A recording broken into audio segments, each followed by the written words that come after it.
Shalom sahabat NTVC yang dikasihi Tuhan. Senang kembali bisa bertemu kembali dalam program kami. Pada hari ini kita akan membahas sebuah topik yang menarik, yaitu arti persahabatan yang sesuai dengan Alkitab. Sahabat NTVC yang dikasihi Tuhan, tentunya kita akan mengambil sebuah model persahabatan antara Yonatan dengan Daud. Pada saat itu Daud belum menjadi raja, hanya diurapi oleh Nabi Samuel. Kita bisa baca persahabatan antara Yonatan dengan Daud di 1 Samuel 18 ayat 1 sampai dengan ayat 4. Inilah firman Tuhan. Ketika Daud habis berbicara dengan Saul, berpadulah jiwa Yonatan dengan jiwa Daud, dan Yonatan mengasihi dia seperti jiwanya sendiri. Pada hari itu, Saul membawa dia dan tidak membiarkannya pulang ke rumah ayahnya. Yonatan mengikat perjanjian dengan Daud karena ia mengasihi dia seperti dirinya sendiri. Yonatan menanggalkan jubah yang dipakainya dan memberikan kepada Daud juga baju perangnya sampai pedangnya, panahnya, dan ikat pinggangnya. Sahabat NTVC yang dikasihi oleh Tuhan, persahabatan antara Yonatan dan Daud begitu erat, begitu akrab, dan menghasilkan buah-buah yang luar biasa. Kita bisa melihat perjanjian antara Yonatan dan Daud ini memiliki sifat yang sama dengan perjanjian antara Bapak Abraham, Bapak orang beriman, Bapak orang percaya dengan Tuhan. Saya tidak berkata nilainya, tapi saya berkata sifatnya sama, karena kata yang dipakai di sana adalah berek dalam bahasa Ibrani, sehingga kata yang sama yang dipakai antara perjanjian Tuhan dengan Bapak Abraham dengan perjanjian Yonatan dengan Raja Daud. Sifat daripada perjanjian ini adalah apa? Perjanjian yang abadi. Sahabat TVC, yang namanya abadi ya selamanya, artinya tidak habis-habisnya. Sebuah perjanjian yang tidak bisa diubah, sebuah perjanjian yang tidak bisa dibatalkan. Walaupun ada situasi yang mengganggu untuk perjanjian tersebut, namun perjanjian tersebut tetap utuh dan tetap dijalankan. Boleh ada persoalan politik, biasa kalau raja itu turun kemudian akan diganti dengan raja yang lain, tetapi hal ini tidak akan mengubah perjanjian antara keturunan Yonatan dan keturunan dari Raja Daud. Demikian juga apabila ada peristiwa ekonomi dan peristiwa sosial, peristiwa budaya, dan peristiwa keamanan, tidak akan menggugurkan perjanjian ini. Luar biasa bukan sama NTVC? Dan apabila kita bandingkan antara perjanjian Bapak Abraham dengan Tuhan dengan perjanjian antara Yonatan dengan Daud, tentunya kita ketahui dari Bapak Abraham dijanjikan tanah perjanjian, dijanjikan berkat yang menjadi berkat, dijanjikan juga keturunan yang akan menebus kita yang sampai kepada Yesus. Perjanjian antara Yonatan dan Daud adalah perjanjian mengenai persahabatan antara Yonatan dengan Daud, merupakan persahabatan yang abadi dan beserta keturunannya. Sahabat NTVC yang dikasihi Tuhan, dalam kehidupan nyata kita bisa melihat ada dua tipe persahabatan. Persahabatan yang pertama yaitu yang hanya memperalat. Tentunya persahabatan ini sangatlah tidak baik karena ada satu pihak yang dirugikan, ada satu pihak yang diuntungkan. Ya biasanya cuma manis di depan, memberikan perkataan-perkataan yang manis. memberikan bisnis dengan perkataan yang manis kemudian hilang. Sahabat aktivis, saya memiliki seorang sahabat ya yang dia pernah hanya menerima janji-janji manis dari temannya. Sudah lama tidak ketemu dan kemudian ketemu, dijanjikan bisnis yang memperoleh keuntungan besar, padahal sahabat saya ini baru pensiun, memiliki sedikit uang untuk masa tuanya. Akhirnya uang tersebut diinvestasikan ke tempat temannya tersebut. Dan singkat cerita, kerugian yang didapat, temannya kemudian menghilang dan tidak tahu kemana.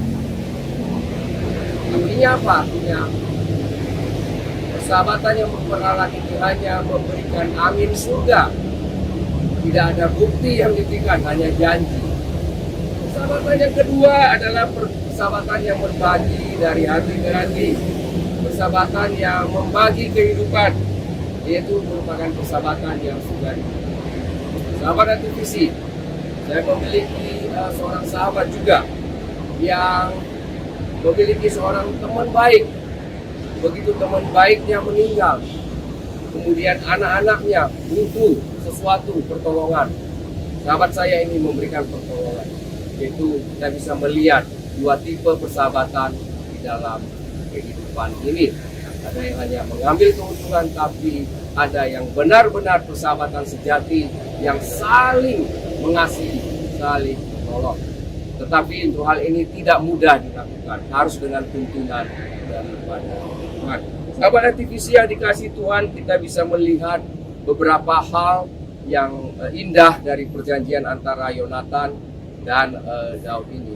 Mengapa sih kedua orang ini bisa berjanji ya untuk sampai keturunannya? Kita bisa melihat di ayat 1, berpadulah jiwa Yonatan karena Yonatan mengasihi Raja Daud.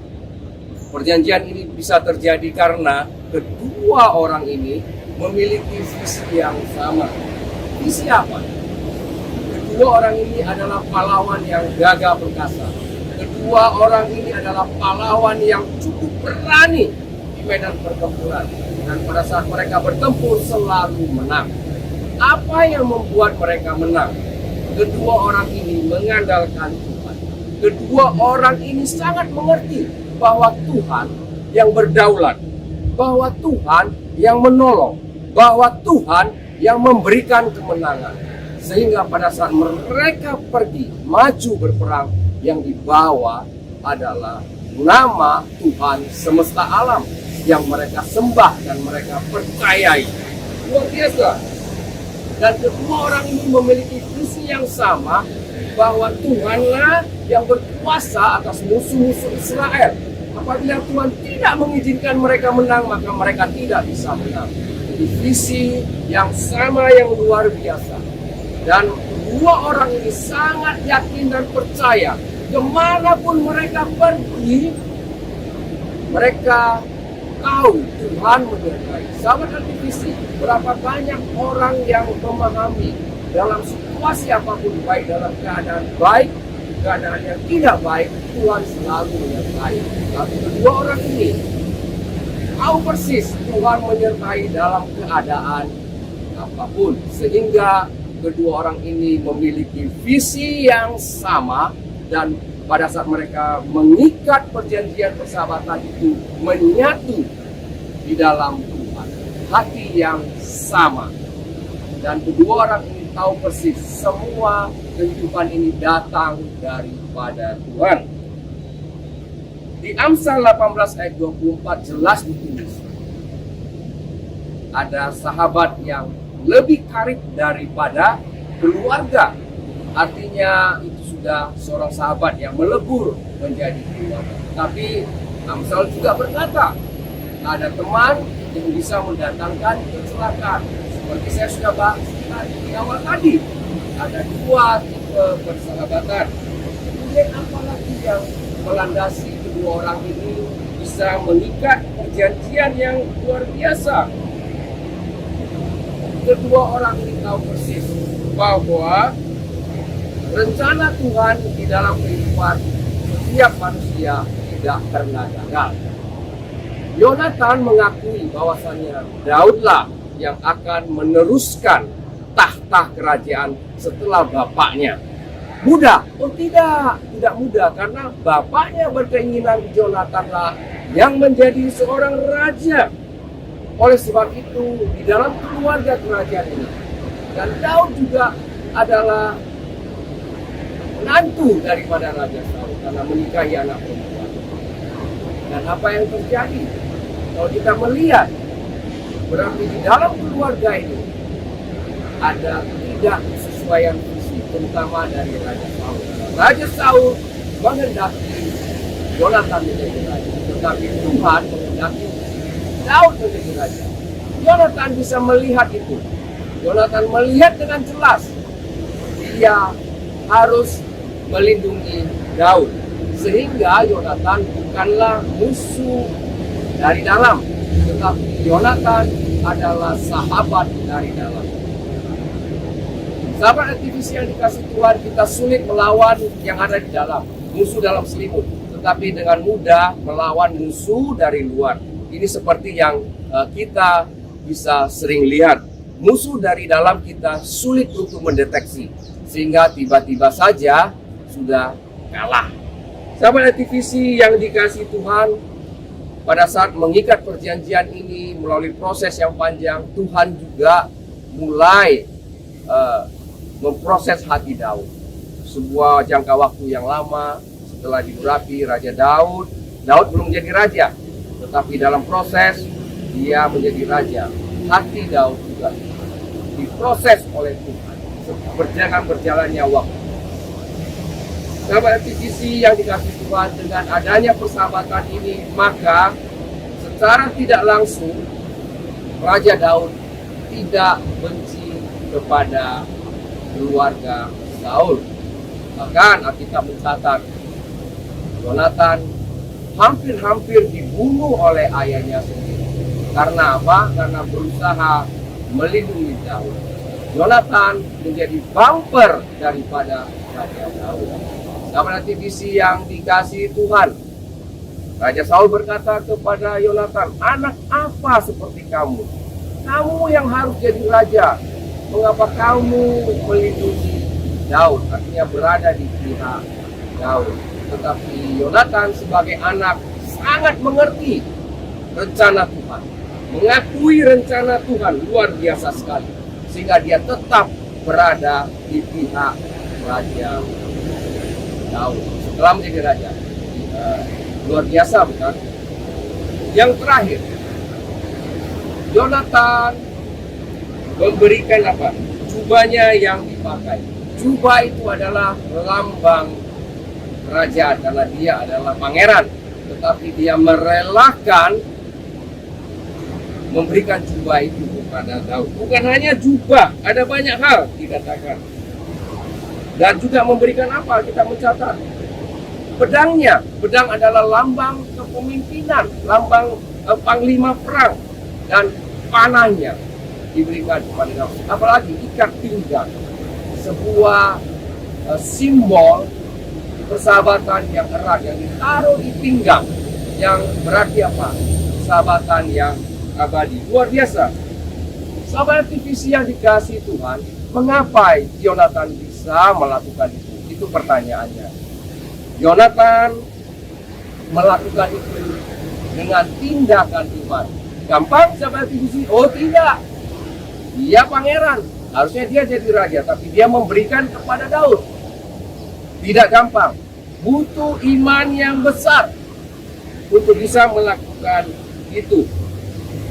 Jonathan melepaskan apa? Keangkuhannya. Jonathan melepaskan kesombongannya. Jonathan mau melepaskan tahtanya. Oleh karena apa? Karena Tuhan yang sudah mengurapi Daud melalui Nabi Samuel. Dia mengerti benar itu, bahwasanya Daudlah yang akan menjadi raja menggantikan bapaknya.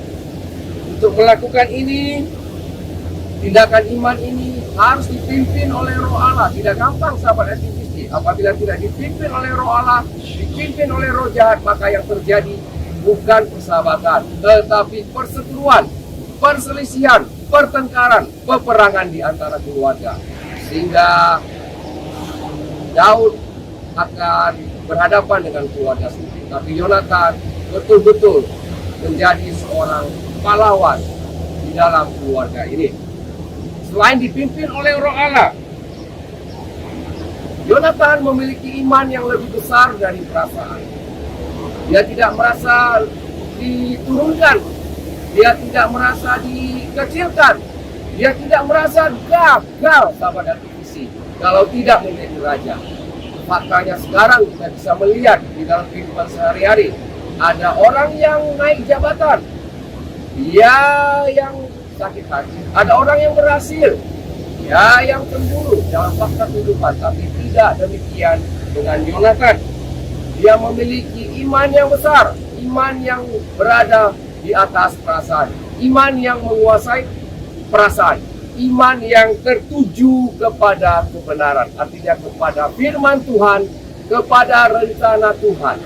Sahabat aktivis yang dikasih Tuhan, dari kisah ini kita bisa banyak belajar bahwasanya di dalam kehidupan ini, rencana Tuhan di dalam kehidupan kita, ada saatnya kita mendukung orang untuk berhasil, kita mendukung orang untuk bisa mencapai tujuannya, kita bisa mendukung orang untuk naik ke posisi yang tinggi apabila itu sesuai dengan rencana Tuhan di dalam kehidupannya. Kita tidak perlu kecil hati, kita tidak perlu cemburu, kita tidak perlu merasa gagal, dan kita tidak perlu untuk melakukan hal-hal yang tidak baik, melawan firman Tuhan, sehingga kita gagal menerima mahkota kehidupan yang sudah Tuhan siapkan di dalam kehidupan kita. Sahabat RTVC, milikilah iman yang besar, yang tinggi, yang kuat, yang tertuju kepada firman Tuhan.